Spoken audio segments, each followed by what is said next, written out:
నమస్తే AR news కి స్వాగతం. ముందుగా ముఖ్యాంశాలు.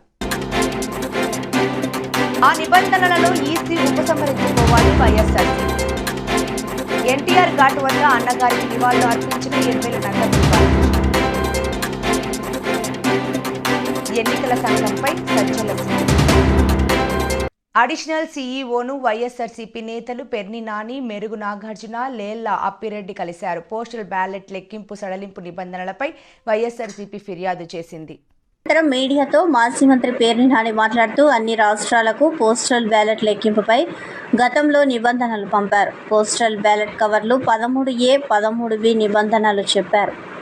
గెజిటెడ్ అధికార సంతకం పెట్టినా స్టాంపు వేయాలని గతంలో చెప్పారు. స్టాంపు లేకపోయినా చేతిలో రాసినా ఆమోదించాలని గతంలో చెప్పారు. ఇప్పుడు కొత్తగా స్టాంపు వేయకపోయినా సరే ఆమోదించాలని అంటున్నారని పేర్ని నాని అభ్యంతరం వ్యక్తం చేశారు. దేశంలో ఎక్కడా లేనిదే ఇక్కడే ఎందుకు తీసుకొచ్చారని ఆయన ప్రశ్నించారు. ఈసీ ఇచ్చిన ఆదేశాలు గొడవలకు దారితీసే అవకాశం ఉంది. ఈసీ నిబంధనల వలన ఓటు రహస్యత ఉండదు. ఏజెంట్లు అభ్యంతరం తెలిపితే ఘర్షణలకు దారితీస్తుంది. ఎన్నికల కమిషన్ ఆఫ్ ఇండియా చెప్పిన నిబంధనలను ఎలా అమలు చేస్తారు అని అడిగాం. ఈ నిబంధనలపై పునరాలోచించాలని కోరామని పేర్ని నాని వివరించారు. పంపించారంటే పోస్టల్ బ్యాలెట్లు లెక్కింపులో సడలింపులు వారు పంపించడం జరిగింది. ఆ సడలింపులు ఏంటంటే సాధారణంగా ఎలక్షన్ కమిషన్ ఆఫ్ ఇండియా అందరికీ కూడా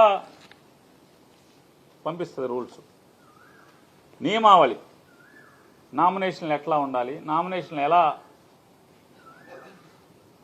వ్యాలిడ్ చేయాలి, ఎలా రిజెక్ట్ చేయాలి, లేదా తర్వాత ఎన్నికల నియమావళిలో వారు అనుసరించాల్సిన రూల్స్, అలా లెక్కింపులో కూడా వారు అనుసరించాల్సినటువంటి రూల్స్ కూడా గైడ్ లైన్స్ కానీ election commission of India procedures అందరూ కూడా ఇవ్వటం జరిగింది. దానిలో పోస్టల్ బ్యాలెట్ అని కూడా ఎలా లెక్కించాలి, ఏది వ్యాలిడ్ ఏది ఇన్వాలిడ్ చేయాలి అనేది కూడా క్లియర్ కట్గా ప్రతిదీ క్షుణ్ణంగా భారతదేశంలో ఉన్నటువంటి అన్ని రాష్ట్రాలకి కూడా వారు పంపించడం జరిగింది. దానిలో భాగంగా మన రాష్ట్రానికి కూడా వారు పంపించారు. ఆ పంపించిన దాంట్లో పోస్టల్ బ్యాలెట్ల గురించి కూడా క్లియర్గా ఇచ్చారు. పీడబ్ల్యూడీ కాలువ అన్యక్రాంతం అవ్వకుండా ఉండేందుకు ప్రతి ఒక్కరూ సహకారం అవసరమని హైకోర్టు పరిధిలోని 44/151/215 ఆర్డర్ ఇవ్వడం జరిగిందని వలసపాకల మాజీ సర్పంచ్ జనసేన నాయకులు సాలాది శ్రీనివాసరావు తెలియజేశారు. ఈ సందర్భంగా ఆయన మాట్లాడుతూ వాకలపూడి, వలసపాకల, రవణయ్యపేట గ్రామాలకు సంబంధించి పీడబ్ల్యూడీ ఇరిగేషన్ కెనాల్ ద్వారానే మురుగునీరు పోయేందుకు ఆస్కారం ఉందని, దీనిని కూడా కొంతమంది స్వార్థపరులు కబ్జా చేసేందుకు ప్రణాళిక సిద్ధం చేయడంతో హైకోర్టును ఆశ్రయించడం జరిగిందని, అదేవిధంగా ఈరోజు వలసపాకల గ్రామ కార్యదర్శి బి సత్యనారాయణకు హైకోర్టు ఆర్డర్ ఉందని హెచ్చరిక బోర్డులు పెట్టాలని కోరడం జరిగిందని, వెంటనే స్పందించిన ఈవో హెచ్చరిక బోర్డులను వెంటనే పెట్టిస్తానని తెలియజేశారని తెలిపారు. ఈ సందర్భంగా చెట్టు పట్టాదారులు రైతు పాలిపు కృష్ణ, ఈగల వీరబాబు చౌదరి, బాబీ యాదవ్, ప్రకృతి మాణిక్య యాదవ్, కాలనీవాసులు పాల్గొన్నారు. 2015లో ఈ వలసపాకల పీడబ్ల్యూడీ కాలువని గత ప్రభుత్వం వారు తీసి ఇళ్ల పట్టాల కింద ఇచ్చేస్తా ఉన్న టైంలో ఈ కాలనీ వాసులు అనగా మేము గంగరాజ నగర్, విఘ్నేశ్వర నగర్, ఎఫ్సీ కాలనీ, సంతోష్ నగర్, వింజయనగర్, మారుతి నగర్, ఈ నగరాలకి ఏవి కూడా ఇక్కడ ఓపెన్ స్పేస్ వదలలేదు. ఈ కాలువ గట్టే పార్క్ కింద ఈ రిటైర్డ్ ఎంప్లాయీస్ సేద తీరుతున్నారు. ఆ టైంలో మేము ఎంత ఎదిరించినా కానీ వారు ఇళ్ల పట్టాలకు ఇచ్చేస్తాం అనగానే మేము ఇదంతా కూడా ఇదే డ్రైన్ కింద వెళ్ళాలి, ఈ కాలనీ వాసులు అందరూ కూడా దీని మీదే ఈ డ్రైన్ ఉపయోగించుకోవాలి పీడబ్ల్యూడీ కాలువ. సో దాని గురించి అని మేము హైకోర్టుని ఆశ్రయించాం. హైకోర్టును ఆశ్రయించగానే వాళ్ళు స్టే ఆర్డర్ ఇచ్చారు. డబ్ల్యూపీ నెంబర్ 44/151/2015 అదే ఈ రోజున ఈఓ గారికి సబ్మిట్ చేయడం జరిగింది. అలాగే ఇక్కడ బోర్డులు కూడా ఇది హైకోర్టు జ్యూరిడిక్షన్లో ఉంది, డబ్ల్యూపీ నెంబర్ వేసి మీరు 2 బోర్డులు వేయండి, ఎందుకంటే ఇక్కడ చాలామంది దీన్ని అన్యాక్రాంతంగా దీన్ని ఆక్రమిద్దామని చూస్తున్నారు. ఇదే కనుక ఆక్రమిస్తే ఇక్కడ ఉండే వాళ్ళకి డ్రైన్స్ కానీ ఇంకోటి కానీ ఏవి ఉండవు, అంతా పొల్యూషన్ అంతా ఇదవుతుందని చెప్పి ఈ రోజున కాలనీ వాసులు అందరూ కలిపి వెళ్ళి ఈఓ గారికి ఇవ్వడం జరిగింది. ఇది అదేవిధంగా ఈ 3 గ్రామాలు రవణయ్యపేట, వలసపాకల, వాకలపూడి సర్వే నెంబర్ 71లో ఇంచుమించుగా ఈ కాలువ పీడబ్ల్యూడి కాలువ వెళ్ళింది. ఇదే అందరూ సహకరించాలి దీనికి. ఇదే మెయిన్ డ్రైన్ కింద ఈ 3 ఊళ్ళకి మెయిన్ డ్రైన్ ఇది ఒకటే. ఇది మన అందరిది బాధ్యత, సంరక్షించుకోవాల్సిన బాధ్యత మన మీద ఉంది. కావున ఇది మీరు అందరూ కూడా స్పందించి ఎదురుకు రావాలని మిమ్మల్ని అందరినీ కోరి ప్రార్థిస్తున్నాం. పేరు సలాది శ్రీనివాస్ బాబు, నేను ఇక్కడ వలసపాకల ఎక్స్-వైస్ ప్రెసిడెంట్ని. ఎన్టీఆర్ ఘాట్ వద్ద అన్నగారికి నివాళులు అర్పించిన ఎమ్మెల్యే నందమూరి బాలకృష్ణ, నందమూరి రామకృష్ణ తెలుగువారి ఆరాధ్య దైవం ఎన్టీఆర్ అని, రాజకీయ చైతన్యం తీసుకొచ్చిన మహానీయుడని, ఎన్టీఆర్ పథకాలని అందరూ అవలంబిస్తున్నారని, ఎన్టీఆర్ స్ఫూర్తితో మరింతగా ప్రజలకు సేవ చేస్తామని నందమూరి బాలకృష్ణ అన్నారు. తెలుగుదేశం పార్టీ వ్యవస్థాపకులు ఆయన 101వ ఈ జయంతిని పురస్కరించుకొని మరి ఇక్కడ అందరూ కుటుంబ సభ్యులైతేనేమి పార్టీ కార్యకర్తలు అందరూ కూడా ఆయనకి ఘన నివాళులు అర్పించడానికి ఎన్టీఆర్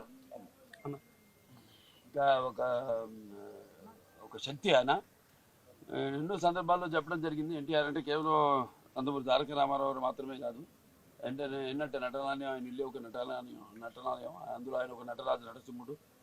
టీ అంటే తారామండలంలో తారక ధ్రువ తారకుడు, ఆర్ అంటే రాజర్షి రారాజు, రాజకీయ దురంధర యుగంధరుడు, రమణీయ రమ్య కమనీయ సౌమ్య గుణధాముడని.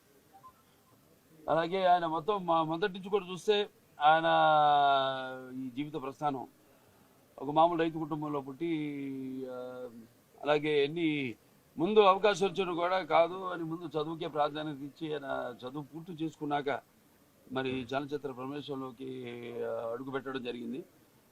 అదే ఇక ఆయన చలనచిత్ర రంగంలో ఆయన ప్రస్థానం గురించి చెప్పనవసరం లేదు. ఎన్టీఆర్ అంటే ఒక నటనకు నిర్వచనం, ఎన్టీఆర్ అంటే ఒక నవరసాలకు ఒక అలంకారం, ఎన్టీఆర్ అంటే నటనకు ఒక విశ్వవిద్యాలయం. తర్వాత ఆయన ఈ రాజకీయ రంగ చలనచిత్ర పరిశ్రమలో మకుటలేని మహారాజుగా ఉన్నప్పుడే ఆయన ఈ చలనచిత్ర పరిశ్రమ నుంచి నిష్క్రమించి ఇటు రాజకీయ రంగ ప్రస్థానం చేయడం జరిగింది. ఓట్ల లెక్కింపు కేంద్రాలకు సెల్ ఫోన్లు అనుమతి లేదని జిల్లా ఎన్నికల అధికారి, జిల్లా కలెక్టర్ డాక్టర్ మనిజిర్ జిలానీ సామూన్ ఆదేశించారు. శ్రీ శివాని ఇంజనీరింగ్ కళాశాలలో ఏర్పాటు చేసిన ఓట్ల లెక్కింపు కేంద్రాల్లో నియోజకవర్గాల వారీగా సోమవారం డ్రై రన్ నిర్వహించారు.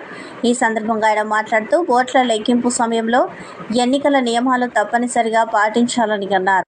నియోజకవర్గాల వారీగా డ్రై రన్ నిర్వహించారు. ఓట్ల లెక్కింపు ప్రక్రియ పూర్తయినంత వరకు జాగ్రత్తలు పాటించాలని తెలిపారు.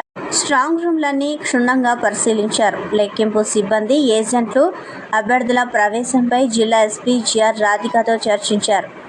ఈ డ్రై రన్లో జిల్లా ఎస్పీ జిఆర్ రాధిక, ఆమదాల వలస రిటర్నింగ్ అధికారి, జిల్లా joint collector M Naveen, Tekkali returning అధికారి, టెకిలి సబ్ కలెక్టర్ నూరుల్ కమర్, జిల్లా రెవెన్యూ అధికారి ఎం గణపతిరావు, అదనపు ఎస్పీ ప్రేమ్ కాజల్, ఇచ్చాపురం, పలాస, పాతపట్నం, శ్రీకాకుళం, ఎచ్చెర్ల, నర్సన్నపేట నియోజకవర్గాల రిటర్నింగ్ అధికారులు Sudarshan Dora, doctor Bharat Naik, Apparao, CH Rangaiah, Lakshmanamurthy, Rammohan Rao, ZP CEO Venkateswararao, nodal అధికారులు, తహసీల్దార్లు, ఓట్ల లెక్కింపు సిబ్బంది తదితరులు పాల్గొన్నారు. ప్రస్తుత సార్వత్రిక ఎన్నికల్లో ఓట్లను లెక్కించే ప్రక్రియలో సూక్ష్మ పరిశీలకులు నిర్వర్తించే పాత్ర అత్యంత కీలకమని, సాధారణ ఎన్నికల కౌంటింగ్ ప్రక్రియను శాంతియుతంగా నిర్వహించేందుకు కలిసికట్టుగా పనిచేయాలని జిల్లా కలెక్టర్, జిల్లా ఎన్నికల అధికారి డాక్టర్ మనిజిర్ జిలానీ సామూన్ లెక్కింపు ప్రక్రియ సూక్ష్మ పరిశీలకులకు ఆదేశించారు.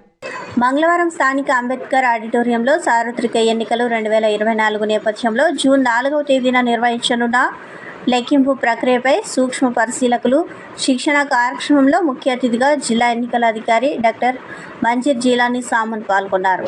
ఈ సందర్భంగా జిల్లా కలెక్టర్, జిల్లా ఎన్నికల అధికారి మాట్లాడుతూ సార్వత్రిక ఎన్నికల్లో భాగంగా మే 13న పోలింగ్ రోజున ఎంతో కీలకమైన బాధ్యతలు నిర్వహించడం జరిగిందని, ఆ క్రమంలో సూక్ష్మ పరిశీలకులు మంచిగా పనిచేశారని, పెద్ద ఎత్తున ఓటర్లు తమ ఓటు హక్కును వినియోగించుకోవడం జరిగిందని అన్నారు. గత 6 నెలలుగా ఎన్నికల ప్రక్రియను సమర్థవంతంగా నిర్వహించేందుకు రిటర్నింగ్ అధికారుల నుంచి వివిధ స్థాయిలో అధికారులు, సిబ్బంది తదితరులు పనిచేయడం జరిగిందని అన్నారు. పోలింగ్ రోజున మనమందరం కలిసికట్టుగా ఎటువంటి హింసాత్మక ఘటనలు చోటు చేసుకోకుండా కౌంటింగ్ దశకు చేరుకున్నట్లు ఆయన తెలిపారు. అయితే మరో కీలకమైన బాధ్యతలు మనందరిపై ఉందని తెలిపారు. జూన్ 4వ తేదీన ఓట్లను లెక్కించే ప్రక్రియలో సూక్ష్మ పరిశీలకుల పాత్ర అత్యంత కీలకమని అన్నారు. పవర్ పాయింట్ ప్రజెంటేషన్ ద్వారా పూర్తి స్థాయిలో ఈ మొత్తం ప్రక్రియను వివరించడం జరిగిందని అన్నారు. కొన్ని సందర్భాలలో పరిశీలకులుగా తీసుకోవాల్సిన జాగ్రత్తల విషయాల్లో జాగ్రత్తగా వ్యవహరించాలని సూచించారు. వాటికి అనుగుణంగా రిటర్నింగ్ అధికారులు నిర్ణయాలు తీసుకుంటారని జిల్లా ఎన్నికల అధికారి తెలియజేశారు. ఫ్రీ ఫెయిర్, పారదర్శకంగా ఓట్ల లెక్కింపు చేయడం మీద అందరిపై ఉన్న ప్రధాన బాధ్యత అని పేర్కొన్నారు. ఓట్ల లెక్కింపులో పరిశీలన ప్రక్రియలో అత్యంత జాగ్రత్తగా ఉండాలని, ఎన్నికల కమిషన్ మార్గదర్శకాలు ఖచ్చితంగా పాటించడంలో మీ వంతు పనితనం ముఖ్యమని పేర్కొన్నారు. ప్రతి ఒక్కరికి గుర్తింపు కార్డు తప్పనిసరి అని, లెక్కింపు కేంద్రం వద్ద అల్పాహారం ఏర్పాటు చేయడం జరుగుతుందని అన్నారు. ఈ శిక్షణ తరగతుల కార్యక్రమంలో నోడల్ అధికారి ఎన్ బాలాజీ, మాస్టర్ ట్రైనర్లు శేషగిరి, మెప్మాపిడి కిరణ్ కుమార్, ఏఎల్ఎం సూర్యకిరణ్, సాంఘిక సంక్షేమ శాఖ ఉప సంచాలకులు విశ్వమోహన్ రెడ్డి, సూక్ష్మ పరిశీలకులు పాల్గొన్నారు.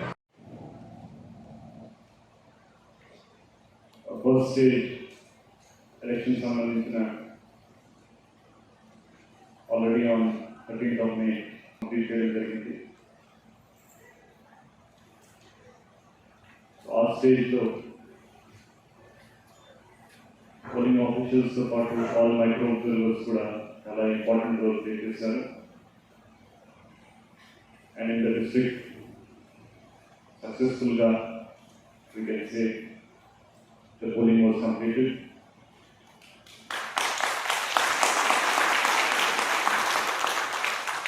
I would like to congratulate all the micro observers for the role played during the polling. ఎందుకంటే స్క్రూటినీ టైంలో ఆ పోలింగ్ తర్వాత నెక్స్ట్ డే ఏదైతే స్క్రూటినీ ఉంటుందో ఆ రోజు మీరు ఓట్స్ కూడా చూడడం జరిగింది. అబ్జర్వర్స్ వాటిని ఫిల్ చేశారు. So that means your thoroughly trained also, your proper in the responsibility assign to you.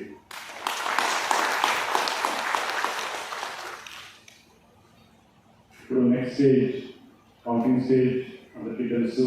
4th June counting polling కంటే ఇంకా చాలా క్రూషియల్గా ఉంటుంది. ఎందుకంటే ఏజెంట్స్, అబ్జర్వర్స్, కెమెరాస్, మీడియా మొత్తం everybody will be watching. And అందరూ కీన్గా ఈ రిజల్ట్స్ కోసం ఆ టైంలో వెయిట్ చేస్తుంటారు. ఇండియన్ రెడ్ క్రాస్ సొసైటీ ఆధ్వర్యంలో సీనియర్ ప్రొఫెషనల్ ప్రథమ చికిత్స ట్రైనింగ్ కార్యక్రమం 3 రోజుల పాటు Indian red cross skill development సెంటర్లో నిర్వహించారు. జిల్లా నలుమూలల నుంచి 30 మంది ప్రథమ చికిత్స శిక్షణలో పాల్గొన్నారు. డాక్టర్ శ్రీకాంత్, జి రమణ శిక్షణ తరగతులు నిర్వహించారని రెడ్ క్రాస్ ప్రతినిధులు మంగళవారం తెలిపారు. శిక్షణలో ఉత్తీర్ణులైన వారికి ఇండియన్ రెడ్ క్రాస్ సొసైటీ జిల్లా చైర్మన్ పి జగన్మోహన్ రావు ముఖ్య అతిథిగా పాల్గొని ప్రశంసా పత్రాలు అందజేశారు. ఈ సందర్భంగా జగన్మోహన్ రావు మాట్లాడుతూ ప్రతి ఒక్కరికి ప్రథమ చికిత్సపై అవగాహన ఉండాలని, ట్రైనింగ్లో పాల్గొన్న ప్రతి ఒక్కరూ ఉత్తమ ప్రతిభ కనపరిచారని అన్నారు. ఈ సందర్భంగా ట్రైనర్ జి రమణను అభినందించారు. కార్యక్రమంలో భాగంగా ప్రథమ చికిత్స చేసే వారికి ఉండవలసిన లక్షణాలు, మానవ శరీరంలో ముఖ్య అవయవాలు, ప్రథమ చికిత్స సూత్రం, డిఆర్, ఏబిసి వివరణ, సిపిఆర్ ప్రక్రియ, నీటిలో మునిగిన వారికి ప్రథమ చికిత్స, గుండెపోటు, వడదెబ్బ, మధుమేహం, జ్వరం, కలరా, డయేరియా, మూర్ఛ, విష ప్రయోగం, గాయాలు, కట్లు కట్టుట, రక్తస్రావం, కొలబరడం, కాలిన గాయాలు, కరెంట్ షాక్ కొట్టినప్పుడు, కుక్క కాటు, కోతి కాటు, పాము కాటు, తేలుకాటు, విషం విరుగుట కోసం ప్రథమ చికిత్స, అధిక రక్తపోటు, అల్ప రక్తపోటు మొదలగు సమస్యలకు ప్రథమ చికిత్స, ప్రధాన సమయంలో క్షతగాత్రులను తరలించే పద్ధతి, ప్రకృతి వైపరీత్యాల సమయంలో ప్రథమ చికిత్సా పద్ధతులను కళ్ళకు కట్టినట్టు చూపించి వివరించారు. ఈ కార్యక్రమంలో ఇండియన్ రెడ్ క్రాస్ సంస్థ secretary B Malleswararao, treasurer K Durga Srinivas, MC member red cross సిబ్బంది doctor Srikanth, program manager G Ramana తదితరులు పాల్గొన్నారు.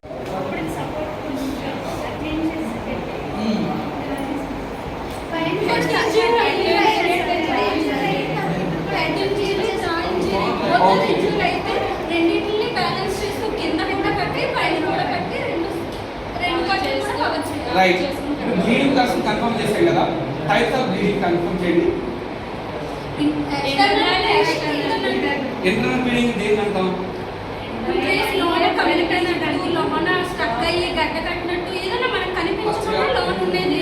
Right, external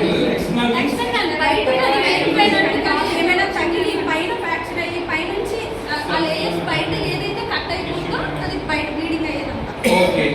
suppose external bleeding లోని నోస్ నుంచి బ్లీడింగ్ కాస్తే ఫస్ట్ ఎయిడ్ ఓకే చెప్పండి. ఒక్కరు చెప్తారు, నువ్వు చెప్తారు.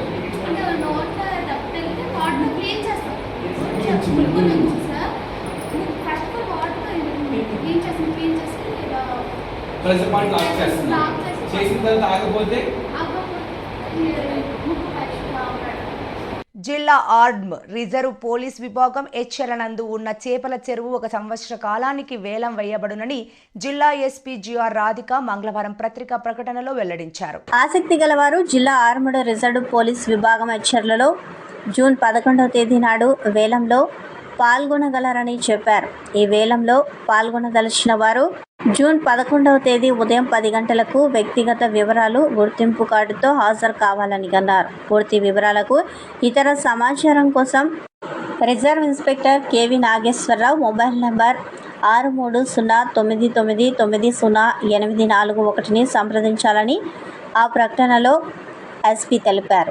జూన్ 4వ తేదీన సార్వత్రిక ఎన్నికల ఓట్ల లెక్కింపు ఫలితాల దృష్ట్యా జిల్లాలో సమస్యాత్మక గ్రామంలో ఎటువంటి ఘర్షణలకు తోవ లేకుండా శాంతియుత వాతావరణంలో ప్రజలందరూ సమన్వయం, సామరస్యంగా వ్యవహరించేలా తీసుకుంటున్న చర్యలలో భాగంగా సోమవారం జిల్లా ఎస్పీ జిఆర్ రాధిక పలాస మండలంలో చిన్నబాడం గ్రామాన్ని సందర్శించారు. మందస మండలంలో మెయిన్ రోడ్లో కోటబొమ్మాలి మండలం ఉడికలపాడు గ్రామ పెద్దలు ప్రజలతో ఎస్పీ గ్రామ సభలు నిర్వహించారు. ఈ సందర్భంగా గ్రామస్తులతో ఆమె మాట్లాడుతూ ఎన్నికల తుది ఫలితాలు వెలువడిన అనంతరం ఎటువంటి వివాదాలు లేకుండా సోదర భావంతో మెసులుకోవాలని, ఎన్నికల కోడ్ అమల్లో ఉన్నందున అల్లర్లకు పాల్పడిన వారిపై కఠిన చర్యలు తీసుకోవడం జరుగుతుందని అన్నారు. ప్రజలందరూ సహకారంతోనే సార్వత్రిక ఎన్నికలు ప్రశాంతంగా నిర్వహించడం జరిగిందని, అదేవిధంగా కౌంటింగ్ ప్రక్రియ కూడా శాంతియుతంగా పూర్తయ్యేలా ప్రజలు సహకరించాలని కోరారు. ఇప్పటికే జిల్లాలో లూజ్ పెట్రోల్ అమ్మకాలు నిషేధానికి నోటీసులు జారీ చేశామని, ఫలితాలు అనంతరం ఎటువంటి విజయోత్సవ ర్యాలీలు, వేడుకలు నిర్వహణకు అనుమతి లేవని, ప్రజలందరూ సమన్వయంతో నడుచుకుని ఓట్ల లెక్కింపు సజావుగా పూర్తయ్యేలా జిల్లా పోలీస్ శాఖకు సహకరించాలని ఈ సందర్భంగా ఎస్పీ కోరారు. ఆకలి కేకలు లేని సిక్కోలే ధ్యేయమని మనమంతా ముందుకు వెళ్లాలని లయన్స్ క్లబ్ సెంట్రల్ అధ్యక్షులు పొన్నాడ రవికుమార్ అన్నారు. ప్రపంచ ఆకలి దినోత్సవం సందర్భంగా స్థానిక మొండేటి వీధిలో గల లెపర్స్ కాలనీలో కుష్టి వ్యాధిగ్రస్తుల కుటుంబాలు సుమారు 80 కుటుంబాలకు అన్నదాన వితరణ ఫలాలను అందించారు. ఈ సందర్భంగా రవికుమార్ మాట్లాడుతూ ప్రపంచవ్యాప్తంగా మే 28వ తేదీన ఆకలి దినోత్సవాన్ని జరుపుకుంటారని, ఆకలితో అలమటిస్తున్న వారందరికీ మనకు తోచిన విధంగా సహకరించి వారి ఆకలిని తీర్చాలని అన్నారు. శ్రీకాకుళంలో కొన్ని స్వచ్ఛంద సేవా సంస్థలు ప్రతినిత్యం అన్నదాన కార్యక్రమాలు నిర్వహిస్తుండడం గొప్ప విషయమని, ఆకలి కేకలు వినిపించకూడదని లయన్స్ క్లబ్ సెంట్రల్ ఆధ్వర్యంలో కూడా ప్రత్యేక దృష్టి సారిస్తూ నిరంతరం అన్నదాన కార్యక్రమాలు చేపడుతున్నామని అన్నారు. అలాగే ముఖ్య వేడుకలలో మిగిలిన ఆహారాన్ని వృధా చేస్తున్నారని, మిగిలిన ఆహారాన్ని పడేయకుండా లయన్స్ క్లబ్ సభ్యులు ఉర్లం శివతేజకు సంప్రదిస్తే 10 మంది ఆకలి తీర్చడంలో సహాయపడతారని అన్నారు.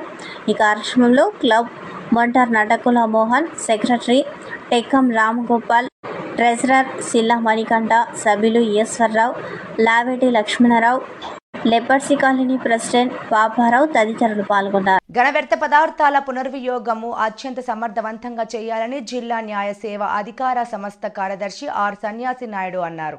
ఆంధ్రప్రదేశ్ రాష్ట్ర న్యాయ సేవాధికార సంస్థ వారి ఆదేశాల మేరకు శ్రీకాకుళం జిల్లా ఇన్ఛార్జ్ ప్రధాన న్యాయమూర్తి, జిల్లా న్యాయ సేవాధికార సంస్థ ఇన్ఛార్జ్ అధ్యక్షులు పి భాస్కర్రావు సూచనపై కార్యదర్శి జిల్లా న్యాయ సేవాధికారి సంస్థ civil judge senior division R Sanyasi Naidu మంగళవారం బలగలోని హడ్కో కాలనీ పార్కులో స్థానిక మున్సిపల్ సిబ్బందితో న్యాయ అవగాహన సదస్సు నిర్వహించారు. ఈ కార్యక్రమంలో ఘనవ్యర్థ పదార్థాల నిర్వహణ అత్యంత సమర్థవంతంగా చేయాలని పిలుపునిచ్చారు. ప్రతి గృహస్థునికి తడి చెత్త, పొడి చెత్త, హానికరమైన చెత్తపై అవగాహన కల్పించే బాధ్యత తీసుకోవాలని సూచించారు. తద్వారా శ్రీకాకుళం నగరాన్ని కాలుష్యరహితంగా తయారు చేసే అవకాశం ఉంటుందని చెప్పారు. ఎక్కువ భాగం చెత్త గృహాలలో నుంచి వస్తుంది కాబట్టి ప్రతి గృహానికి దీనిపై అవగాహన కలిగించాలని, ఈ బాధ్యత అంగన్వాడీ, పొదుపు సంఘాల మహిళలకు ఉందని గుర్తు చేశారు.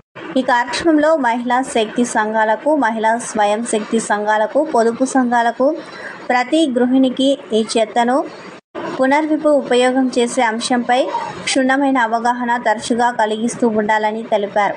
ఈ కార్యక్రమంలో municipal health officer doctor G Venkatarao, deputy executive engineer P Kamalakar, assistant engineer Santosh Kumar, CMM Saradabani workers పాల్గొన్నారు. భాగంగా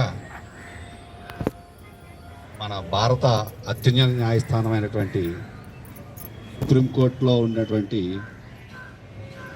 సీనియర్ జడ్జి గారు ప్లస్ ఏదైతే ఈ జిల్లా న్యాయ సేవాధికార సంస్థలు సర్వీసెస్కి చైర్మన్గా, దేశంలో చైర్మన్గా ఉన్నటువంటి ఆ జస్టిస్ కన్నా గారు కర్ణాటక రాష్ట్రంలో పల్లెటూరు దిగారు, జగిలి అని. ఆ విలేజ్లో ఈ సాలిడ్ వేస్ట్ మేనేజ్మెంట్ మీద అక్కడ స్థానిక సంస్థ ఎన్నికల సంఘంపై ఏపీ ప్రభుత్వ సలహాదారు సజ్జల రామకృష్ణారెడ్డి సీరియస్ అయ్యారు. మంగళవారం ఆయన మీడియాతో మాట్లాడుతూ ఈసీ అధికారులు అంపైలాగా వ్యవహరించాల్సి ఉంటుందని తెలిపారు. కూటమి ఏర్పడిన తర్వాత ఈసీ వ్యవహార శైలి మారిందని ఆరోపించారు. అసలు ఈసీకి తెలియకుండా పిన్నెల్లి వీడియో బయటకు ఎలా వచ్చిందని ప్రశ్నించారు. ఎన్నికల సంఘం కక్ష సాధింపు ధోరణిలో వెళ్లాల్సిన అవసరం ఏమొచ్చిందని మండిపడ్డారు. మమ్మల్ని ఎట్లయితే అడిగేవాళ్ళు, ఇప్పుడు ఎన్నికల కమిషన్ ఆధ్వర్యంలో అన్ని వ్యవహారాలు నడుస్తున్నాయి కాబట్టి ఎన్నికల కమిషన్ అడుగుతాం. అడిగాం, సమాధానం లేదు. అదే మాచర్ల కాన్స్టిట్యున్సీలో ఇంకా 5-6 చోట్ల ఈవీఎంలు డ్యామేజ్ అయ్యాయి అన్నారు. మరి అవన్నీ ఎందుకు బయట ఫీడ్ రిలీజ్ చేయట్లా? ఇదే పాల్వాయి గేట్ ఎక్కడ అంటున్నారు, బయట వీడియోలు మేము చూపించాము, ఎన్నికల కమిషన్కి ఇచ్చాము. ప్రెమిసెస్లో అడ్డంగా కొడుతున్నారు. న్యూట్రల్ ఓటర్స్ కానీ, వైఎస్ఆర్సీపీ ఓటర్స్ కానీ, లేకపోతే ఎస్సీ, బీసీ, మైనారిటీలకు చెందిన ఓటర్లను కానీ రానివట్ల టీడీపీ వాళ్ళు అడ్డంగా కొడుతున్నారు. ఈ కొడుతున్న వాటన్నిటి గురించి దాని గురించి ఏం తీసుకున్నారు? అన్నిటికంటే ముఖ్యంగా ఎవరు రీపోలింగ్ అడుగుతారు? బాధితుడు అడుగుతాడు. ఎందుకు టీడీపీ అడగట్లా? ఎందుకంటే వాళ్ళు కంఫర్టబుల్గా ఉంది కాబట్టి, గుద్దుకున్నారు కాబట్టి, అడ్డంగా వేసుకున్నారు కాబట్టి, రిగ్ చేసుకున్నారు కాబట్టి వాడు అడగట్లా. అఫెక్ట్ అయినారు కాబట్టి మా వాళ్ళు అడుగుతున్నారు. దానికి ఆన్సర్ ఇవ్వాలంటే నువ్వు అన్ని వైపులో చూస్తే తప్ప ఆన్సర్ ఇవ్వలేనప్పుడు ఏకపక్షంగా పోయి కేసు పెట్టి దాని మీద ఇంటీరియం బెయిల్ తెచ్చుకొని అంతవరకు ఎన్నికలు అయ్యేంతవరకు కూడా ఏ యాక్షన్ తీసుకోవద్దని కోర్టు నుంచి తెచ్చుకుంటే, కోర్టును కూడా మోసం చేసే రకంగా కోర్టు డైరెక్షన్ వచ్చిన తర్వాత పాత కేసులు తీసి దాంట్లో మళ్ళీ ముద్దాయిగా పెట్టి 307 పెట్టి ఓ సిఐ 10 రోజులు ఎక్కడి నిద్రపోతున్నాడండి వాడు సిఐ? అతనికి అప్పుడే దెబ్బ తగిలింటే అప్పుడే కదా కేసు ఇది కావాలి. 307 ఇప్పుడు ఎట్లా చూసేసింది? అది పెట్టి అది కూడా ఇప్పుడు కోర్టుది వచ్చిన తర్వాత మళ్ళీ. వార్తలు ముగించే ముందు ముఖ్యాంశాలు మరోసారి. ఆ నిబంధనలను ఈసీ ఉపసంహరించుకోవాలి. వైఎస్ఆర్ ఎన్టీఆర్ ఘాట్ వద్ద అన్నగారికి నివాళులు అర్పించిన ఎమ్మెల్యే నందగోపాల్. ఎన్నికల సంఘంపై సజ్జల. ఈ వార్తలు ఇంత